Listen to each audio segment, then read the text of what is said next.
had a good time? I noticed that we did put some ropes up the back to stop people from moving up, but they've been judiciously reduced throughout the day.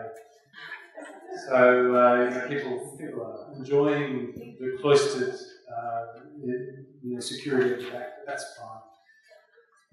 All right, well, we're waiting for Ian, but I think we might make a bit of a start. And this is a wonderful chance to ask the panellists questions without notice. So we might see some interesting answers, perhaps maybe a little bit of sparks flying. You never know, people might come to blows. That's all right. I've organised these things before and I taught for 18 years, so I think I can manage. All right, well, we might start our panel, and can I start by thanking our panellists? They've all been working hard today, and so this is something of a final instalment for them. And I'm going to start by opening up the question by probably a fairly hot topic in the news, one that's come into the box, and it's to do with phonics. Now, if you've been... what did I say? As you know, it's a hot topic in the media, it's a hot topic in the political scene, short-term political objectives, elections are coming, etc., etc. But in fact, at the end of the day, there's very high stakes because it involves children, it involves learning, it involves huge bags of cash. And so I'm going to ask this question, phonics. Why is phonics instruction and assessment such a hot topic? And we've got a panel here of people who can answer that question. Welcome in. And so the question is, why is phonics instruction and assessment such a hot topic? And I thought I might start with Robin from ACU. Robin, what are your thoughts on this topic? Well, it's a really, really good topic, and the first thing I need to put on the table is that I'm not pro nor against phonics, and one of the things that I've written in the newspapers is that somebody please inform me how we might teach early reading without sound symbol relationships being the core of our business or being the core business. So why is it such a hot topic? I suppose I might just quickly draw on Scott Paris's work and his idea of conceptualisation of constrained and unconstrained skills. Phonics, he defines that by saying constrained are the ones you can learn, once you've got them, you've mastered them, and you can just move on. Unconstrained are the ones that you might take our whole life to learn. Phonics is a constrained skill, or phonic, graphophonic relationships, or phonic knowledge. And I don't know the answer, David, but I'd be really interested in the panel, particularly the international panels. It seems to me that graphophonic relationships or phonic knowledge as a constrained skill is something that policymakers, politicians, education systems, professional learning can hold on to and can tick boxes that kids can do it and then tick boxes that teachers can teach it. So I think that makes it hot.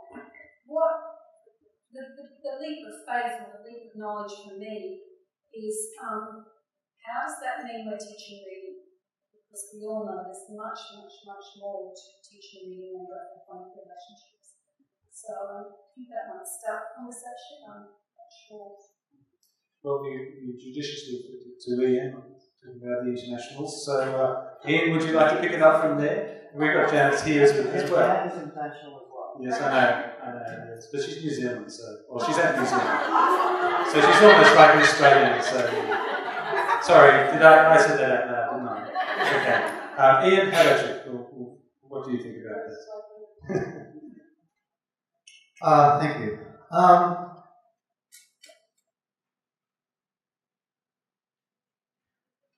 I think we've known since Marilyn Adams' work, and actually before Marilyn Adams' report that Jan Gaffney talked about, that children's knowledge of orthography, by that I mean the sound and letter structure of words and the makeup of words, is fundamental to the skill of reading.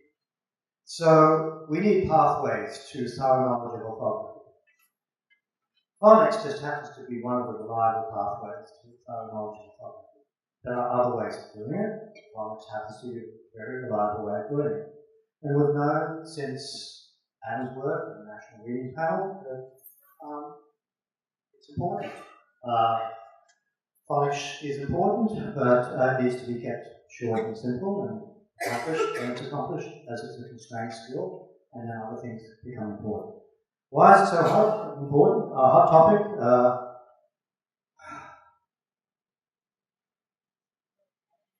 What? It's self-paced. I think what was said previously, it's a tangible product. You can show progress. Whether that progress actually evolves into success as a reader, by that I mean a comprehender and a text user, is another thing. I don't really know. When I look at what's going on in New Zealand and Australia and other parts of the country, of the world, it boggles my mind. There's so many other things that are important. But I think it's because it's so tangible.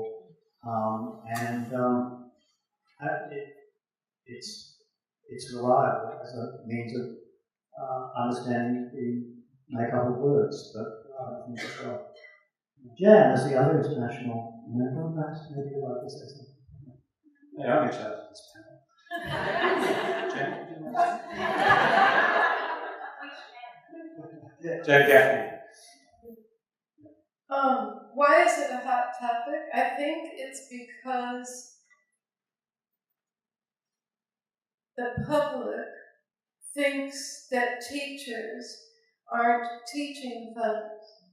And just recently, like literally days ago,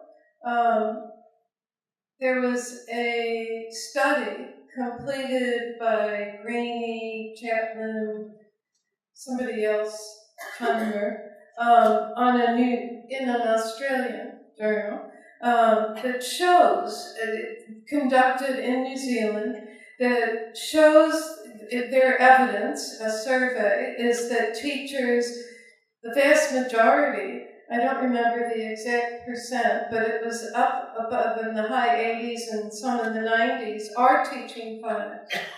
But I think the general public thinks that we're not. I also think, in the way Ian expressed it, in terms of it is easy to understand. The public, as the parents' community, believe that that's how they learn to read, whether if they did or not, that's what they believe is that they learned from phonics, and it is easy to measure. When you start talking about processing or strategic processing, strategic activity, then people's eyes, glaze over, and it's too complex for a byline in a newspaper. Well, thanks for that.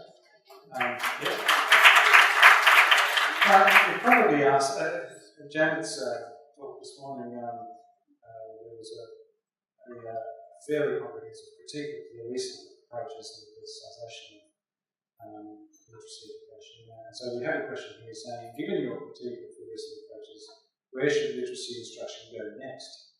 That's a big question. It's kind of like saying, what's the purpose of the universe?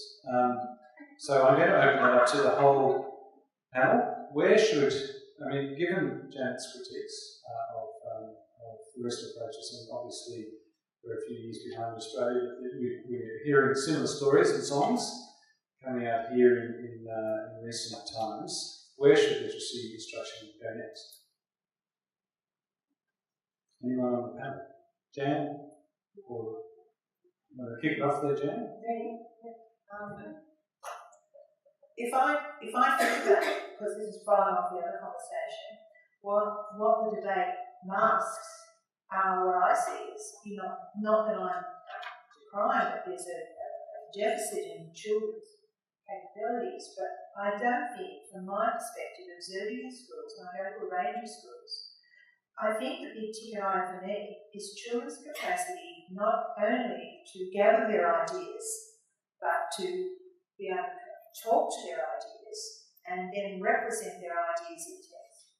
And the mismatch in teachers' capacity to support children to acquire discrete constrained skills. I see teachers who are very good at that, but where they talk about where they want help is how to transform children's ideas into text, and that they own their own text.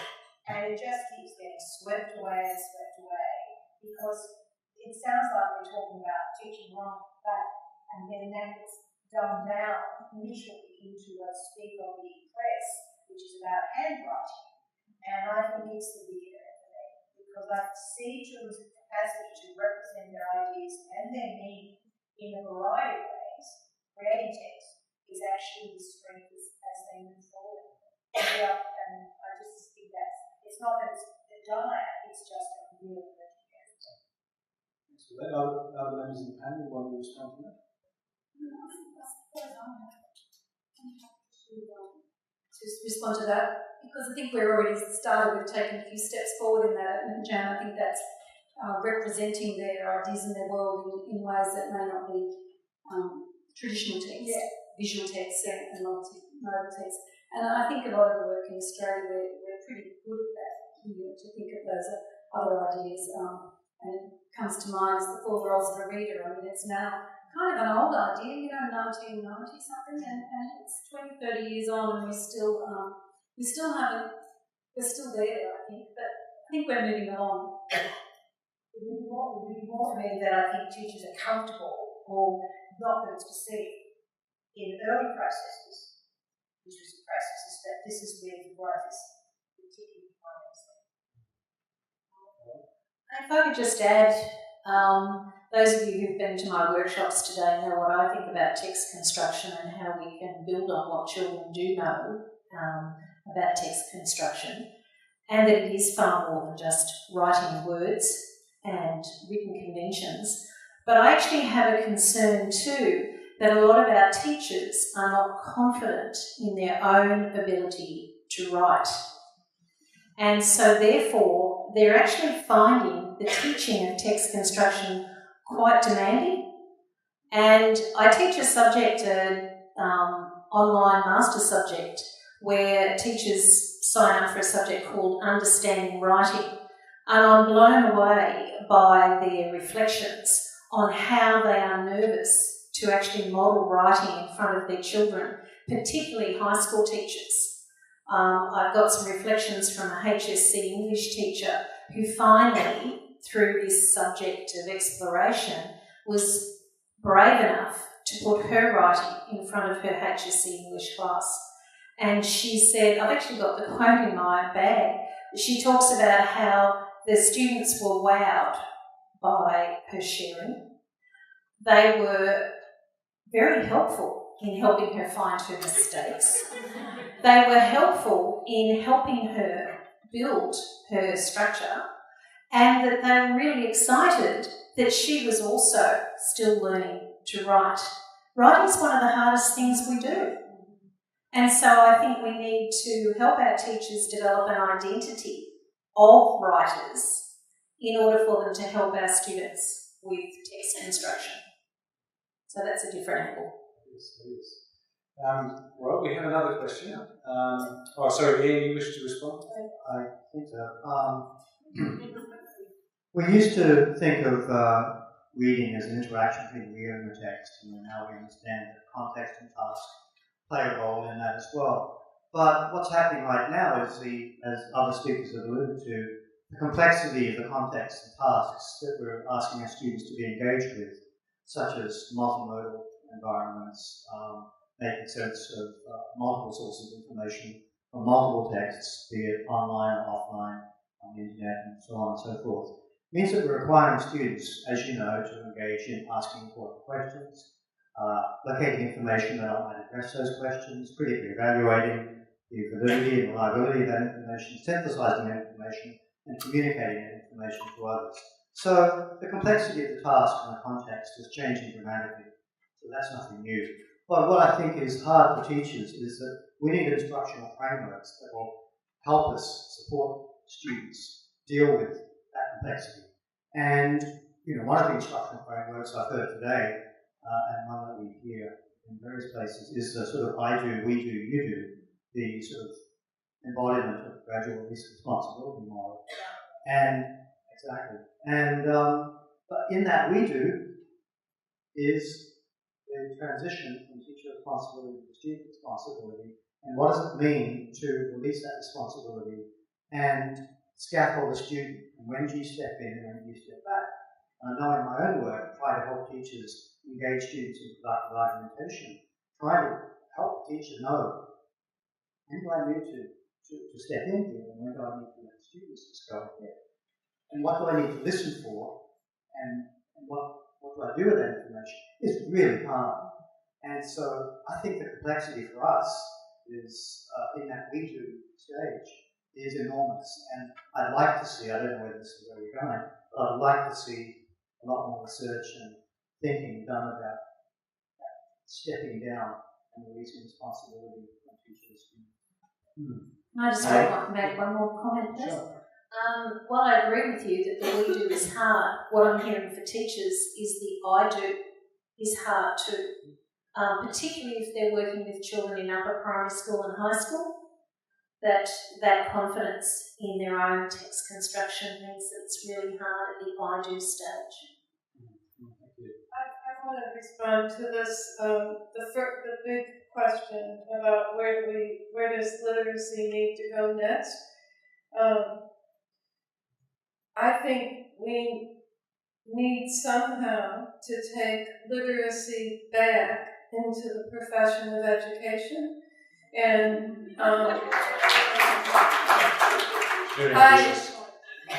I see it. I see it throughout the world, and in a way, like what maybe we are just being distracted by the phonics sort of call for phonics, because what is the alternative? The alternative is what we've been talking about today, is developing a critical, knowledgeable citizenship.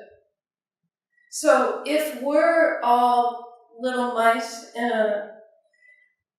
the wheel, turning and turning and trying to convince people that we are doing phonics, then what we're not doing is spending time helping children and young adults develop the critical skills that we've been talking about today, such as in Ian's great speech. And I think we have to have a call for transparency. I think after the experience that I've lived through, that is the transparency of who is making the decisions.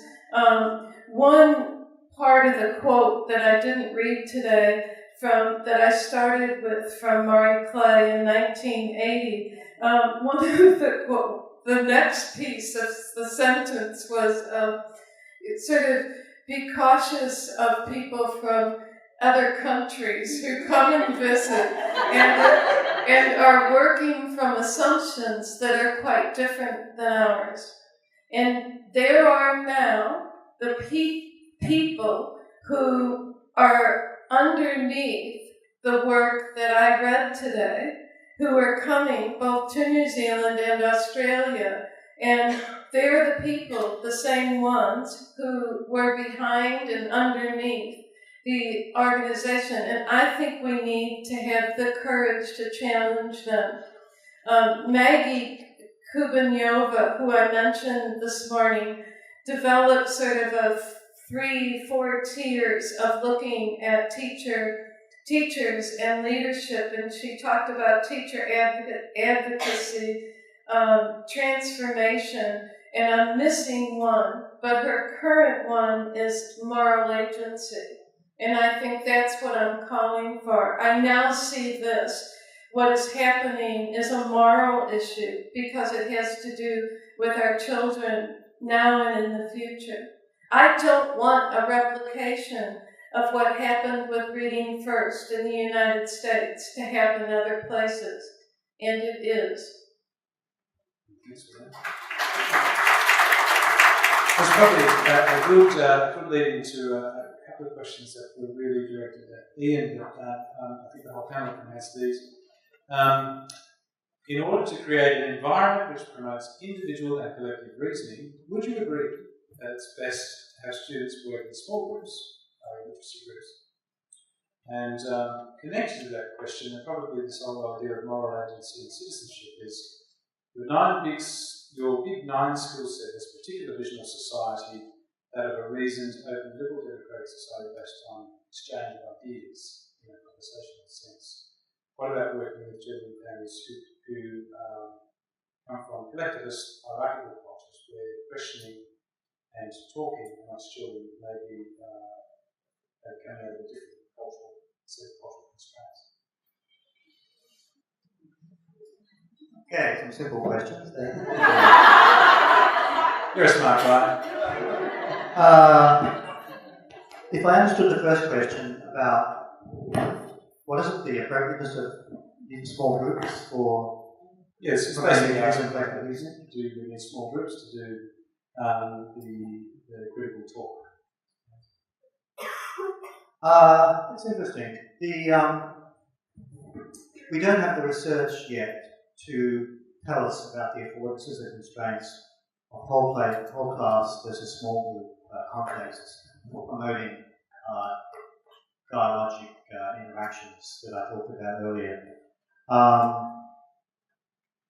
In whole class instruction, because the participation structure has got to be more tightly controlled, there's a lot of room for teacher modeling, for structuring things in a way that will be generative later on in other contexts.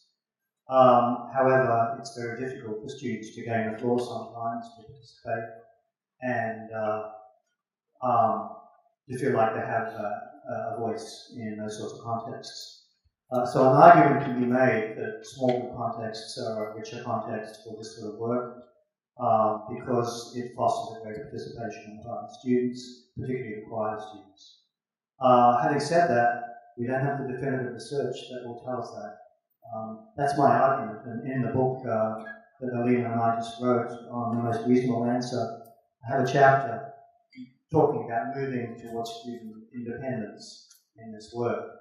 And I construct an argument that while whole class instruction has certain affordances, has certain constraints, and that we might want to consider moving more towards smaller groups for this sort of teaching and learning. But it's just an argument, and we don't have the empirical research yet, so I don't know. As far as the second easy question is concerned, I was reminded of work that Dick Anderson has done in Korea and in China and Taiwan. I'm reminded of work that Robert Alexander has done in Russia. And I don't think we need to think of the hierarchical structures in some of those societies as necessarily being a limiting factor. I really don't. I think we underestimate what students are capable of given the right context and what teachers are capable of doing. So I no longer think of that as an issue. There are cultural constraints. Robert Alexander showed that culture at the society level, at the school level, at the classroom level is important. But we can be mindful of that. It shouldn't be regarded as a limiting factor. Well, I've got a fairly straightforward question that, in fact, has a very complex undercurrent. Why is it that some children with no instruction come to school already able to read?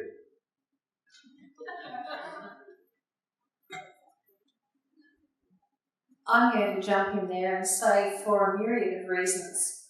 I don't think there's one answer to that question, but I did have to talk to my mother about it once because my mum's 92 now, and it wasn't until she was about, I'm going to say 87, that she actually heard me speak to a group of parents about how they could encourage their children with reading. And of course I talked about all the things you'd expect me to talk about.